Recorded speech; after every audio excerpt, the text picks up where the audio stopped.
Baik, ini uh, foto lama di Lubuk Basuang, yaitu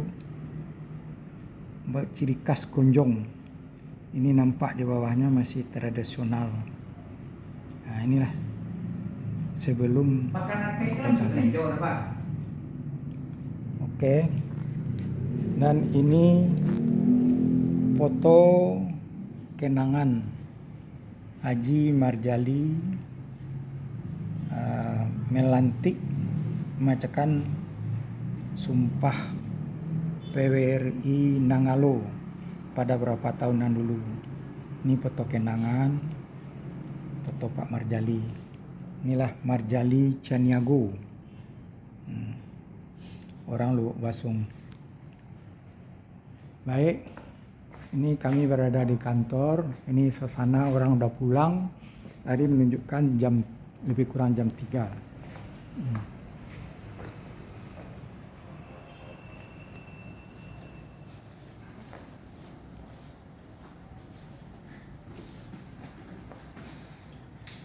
Baik, Bapak Ibu, jangan lupa like dan subscribe dan like.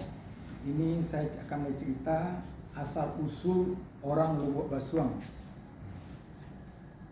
Orang Lubuk Basuang menurut orang tua-tua hari dulu, orang Lubuk Basuang berasal dari tambangan Pariang Padang Panjang yang terletak beberapa kilometer dari pusat kota Madia Padang Panjang. Orang tambang ini membuat perpindahan atau imigrasi sesudah tahun 1660 Masehi, yakni sesudahnya pantai barat Pulau Sumatera Tengah atau Minangkabau lepas dari genggaman Aceh. Pada sewaktu itu banyaklah perpindahan orang-orang dari tanah darat ke tanah pesisir. Pada waktu itu banyaklah perpindahan atau perjalanan menuju atau dituju adalah tanah agam. Menurut cerita dan riwayat dari orang tua-tua kita, setelah turun dari Pariangan ke jauh tambangan, terus maksudnya dari Pariangan Padang Panjang terus ke jauh tambangan, terus tinggal beberapa pinjam, dan kemudian terjadi pula lah perpindahan yakni dari tambangan ke Kayu Dua di Bukit Saringan, terus ke Gunung Paninjauan dan mengisi lereng Gunung Merapi. Kemudian setelah sampai di Kilatang Kamang menetap pula di sini beberapa pinjam.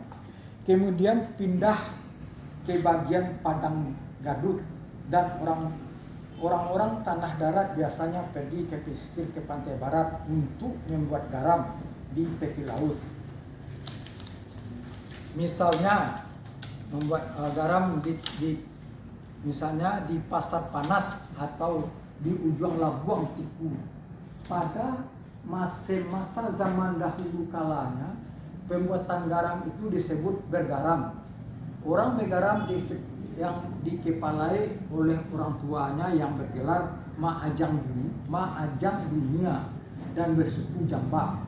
Rombongan ini dan termasuk juga rombongan lainnya biasanya membawa hasil tanaman muda ke darat seperti jagung yang panjangnya, yaitu seasta panjangnya karena suburnya tanah yang ditempatinya, padi yang lebat dan buneh tangkainya, terung atau taruang yang besar-besar, subur yang besar-besar, lada yang besar-besar, taruang yang besar dan panjang-panjang, lada yang besar-besar dan lain-lainnya yang berasal dari tanah Bawan. Subur itu yang berasal di tanah Bawan, yang subur itu mereka tanami. Mereka itu menanami tumbuhan itu di Bawan. Kemudian diceritakanlah pada orang-orang pada waktu bahwa tanah Bawan yang subur kepada para keluarga di tanah darat. Maka berasratlah orang-orang darat hendak pindah ke Bawan, dan kemudian mereka pergi menghadap Raja Bawan. Bawan pada waktu itu adalah punyakan raja-raja, yaitu Raja Bawan. Pada masa itu oleh Raja Bawan dikatakannya lah bahwa tanah yang lebih baik dibuka adalah Padang Garagahan atau atau Mongopo. Alasan Raja Bawan penduduknya sedikit, sedangkan Padangnya sangat luas. Nagari Garagah itu orang-orangnya dan adat istiadatnya kuat, atau pucuk bulat urat tunggangnya ialah orang kayu Datuk Mudo dan orang kayu Tan Pahlawan. Saya rasa Datuk dan Datuk Siaga Maningkala.